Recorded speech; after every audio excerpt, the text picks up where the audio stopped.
In my opinion, Sorry to Bother You is one of the most underrated films of the 2010s. Released in 2018, Boots Riley's genre-bending comedy, fantasy, science fiction debuted with generally positive reviews, which I think did kind of a disservice to the movie. I really wish Sorry to Bother You was talked about more. I wish it was held in higher regard. I think the refreshing and new way in which Boots Riley blended satire with political and social commentary deserves more love. Like, I'm just out here surviving, spinning around on the ends.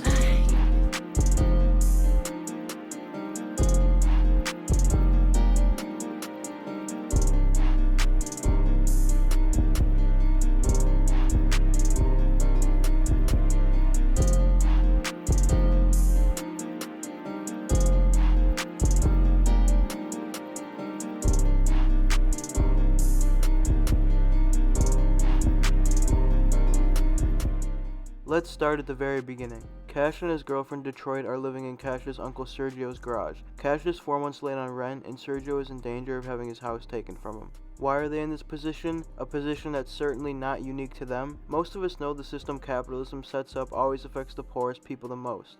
And in America, black people are the victims of just that. Everything shitty that happens in this country is always going to hurt the people at the bottom the most. In order for Cash to keep his head above water, he lives in his uncle's garage like I mentioned. He's forced to work a boring telemarketing job, a job he was absolutely desperate for, and drive a car that doesn't have working windshield wipers and always has smoke coming out of it. For millions of Americans, this is the sad reality that comes with being poor.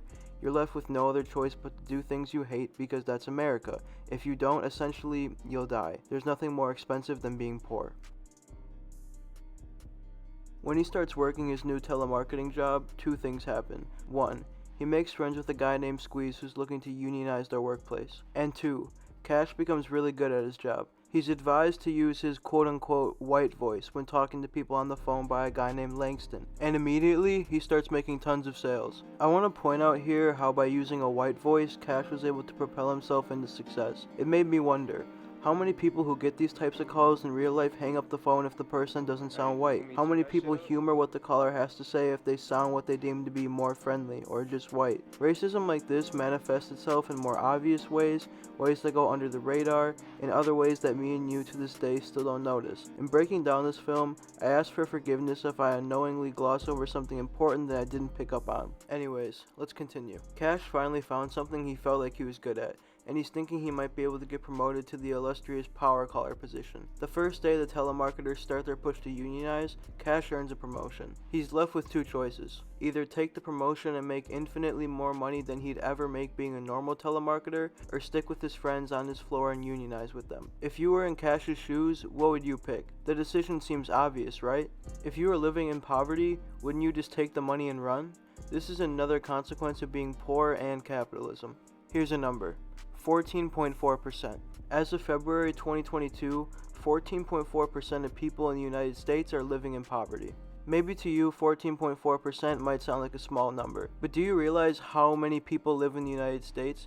14.4% of 332 million people is a big number. So sure, Cash has two choices in front of him, but does he really? If he becomes a power caller, he can pay his Uncle Sergio his money, pay for healthier food, better clothes, maybe even an apartment for himself. So what choice does Cash really have? These are the positions that capitalism puts us in. Obviously, like all of us would have been forced to do if we were in Cash's shoes, he takes the promotion right away. He sells out his friends and becomes one of the big boys upstairs. Being a power caller is the most elitist group in telemarketing. There's a code with countless figures you have to punch into a fancy elevator to get upstairs. When you're upstairs, you can only use your white voice, and besides Cash, there's only one non-white person working upstairs. Compared to downstairs where the regular telemarketers work, upstairs is a whole different ballgame. It's a whole different ballgame in the ways that I just mentioned and in terms of what they sell. To put it bluntly, the power callers are selling slave labor by way of Worry-Free. Worry-Free is a company that guarantees shelter and food in exchange for labor, and according to its CEO Steve Lift, Worry-Free is an entity that's saving lives and transforming life itself. Based on that, Worry-Free doesn't sound too bad on the surface, right? Well, that's exactly the point. Worry-free is attractive in theory, but it preys on people who are broke and have nowhere else to turn. If you want food and shelter, you have to sign a contract that runs for your entire life. The living quarters provided to worry-free workers are shitty and the food given is slop. Everything has to come at a cost. Why can't you just have food and shelter provided for you? If you're in such a position where you're so desperate that you lock yourself into a lifetime labor contract, you should be able to have that stuff for free. Especially if we're living in the fantasy world that Sorry to Bother You creates. Well, if there's no labor for the corporations and people at the top to leech off of, there's no money to be made. Remind you of any corporation in real life? Personally, worry-free reminds me of Amazon. What do worry-free and Amazon have in common? Exploiting and mistreating its workers. The New York Times published an article last June about the mistreatment of workers at a New York Amazon facility called JFK 8. The harsh treatment ranged from stalking their employees' every move, to black Amazon workers being 50% more likely to be laid off than the white workers, to employees being trapped in stagnant job situations with minimal room to improve it. You can pause right now and read what I put on the screen if you want. In a different article published in early 2020 by The Guardian, workers also reported to Amazon about the high injury rates at the same New York facility. Worry-free protesters complained about similar issues in Sorry to Bother You, although more extreme and unrealistic. According to the protester interviewed on the news and on screen right now, people are packed in worry-free facilities like sardines, fed cheap slop, and worked to the bone 14 hours a day.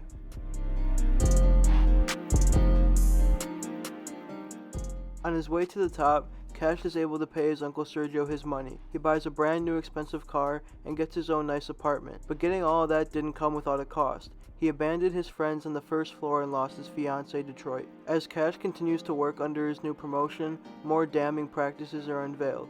After the telemarketers fully unionize, they stand in the way of the power callers trying to get into their building. The power callers are protected and escorted by police who hurt any protesters standing in their way. One of those mornings though, a can of soda is chucked at Cash's head, leaving a gash. The clip of Cash getting hit in the head goes viral, and everyone starts wearing wigs of Cash's hair with a can of Coke in it. I'm pointing this out because this is one of the examples in this movie that displays more subtle racism. Most of the people wearing these wigs are white, and at that point, wearing a wig of a black person's hair feels like a slightly less offensive version of blackface, especially when you take into account how black people's natural hair has wrongfully and long been considered unprofessional for workplace standards. I think this does a good job of recognizing that even people who operate in good faith are still vulnerable to reinforcing racism that isn't as obvious, like unconscious microaggressions that are instilled in a lot of white people, for example. As the unionization fight gets more intense, Cash is making a name for himself at the top, while his friends at the bottom battle and struggle. Cash earns an invitation to an exclusive party and a meeting with Worry-Free CEO Steve Lift. While at the party, Cash misses the end of his ex-girlfriend's art show and performance, but hey, at least he gets to meet the madman who's taking advantage of and exploiting broke people more than half of every day, right? After Cash meets Steve Lift for the first time, he finds himself in a room where he's the only black person and everybody else is white. Steve pressures Cash to rap for everyone. And I wonder why he wants Cash out of all people to rap for everybody. Just a coincidence, like, for sure. Probably just a coincidence. I think this scene is also symbolism for how a lot of conservative, older white people, racist old white people are, where they only like or tolerate people who don't look like them if they're the best player on their favorite sports team, if a black artist is one of your favorite artists. But as soon as they say or do something they don't like, or like Colin Kaepernick for example, as soon as they kneel for the national anthem, all bets are now off and they're back to their racist selves. Anyways, after Cash insists that he can't rap, Steve and everybody chant rap, rap, rap, rap, rap, so he tries, and he fails miserably until he just starts shouting the N-word over and over and over again, and then the white crowd shouts it back at him, and now they love what he's doing. He's just saying the N-word over and over again, and the white people are eating it up, and they're yelling it, shouting it back at him. When I was rewatching Sorry to Bother You in preparation for this video the other day, this reminded me of an artist who came out and said she was uncomfortable performing in front of a predominantly white audience in 2019. Chicago rapper, where I'm from, No Name. No Name is a brilliant artist, but in late 2019 she stirred up some controversy with a string of tweets about her white fanbase. In a tweet she wrote, "Unfortunately, I'm not going to keep performing for predominantly white crowds. I have 2 shows on the book, then after that, I'm chilling on making music. If my black fans don't want to leave the crib, I feel it.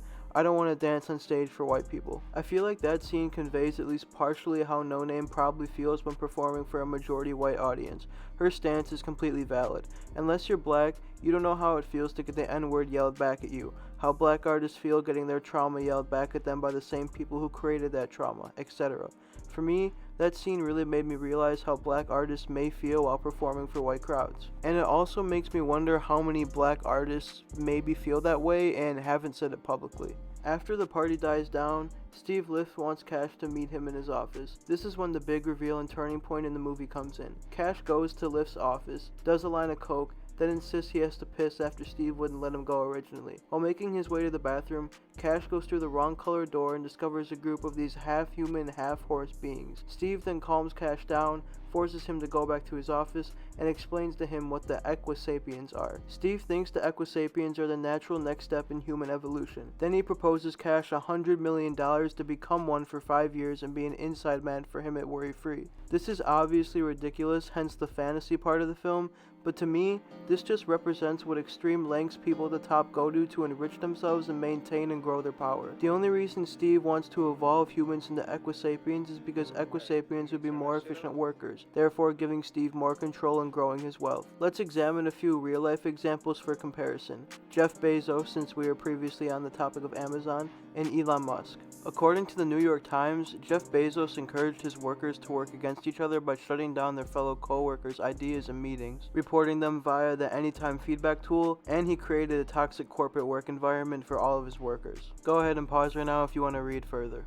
Now let's move on to Tesla CEO Elon Musk. Not only does Elon constantly change the subject at hand by tweeting like a terminally online sexist incel, he also has a track record of being extremely anti-union.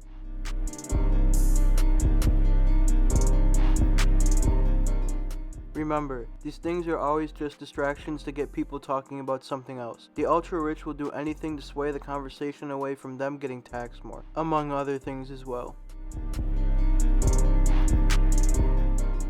In the video, Steve shows Cash that lays out his plan. The Equisapiens would apparently make Worry Free the most profitable company in human history. And that's what everything is about. Everything is about money. These people try to monetize every little thing. They wring as much money as they can from something as possible. Cash exposes the shady practices of Worry Free and its CEO Steve Lift to the public, but it doesn't do anything but skyrocket Worry Free stock, now also with the backing of the government. Steve Lift being the face of the success.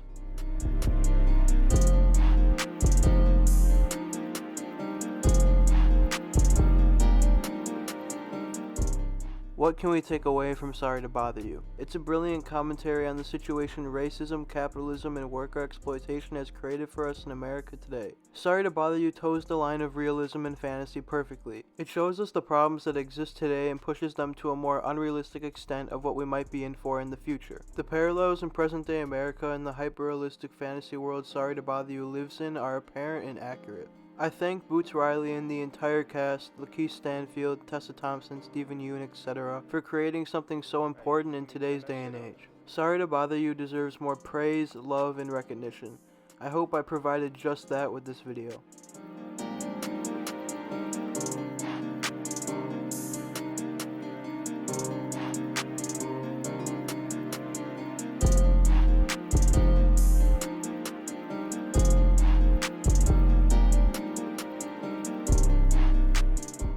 Man, if you made it this far, then I appreciate you so much and thanks for watching this video. Leave a like to appease the algorithm, subscribe if you like videos like this. I cover music too.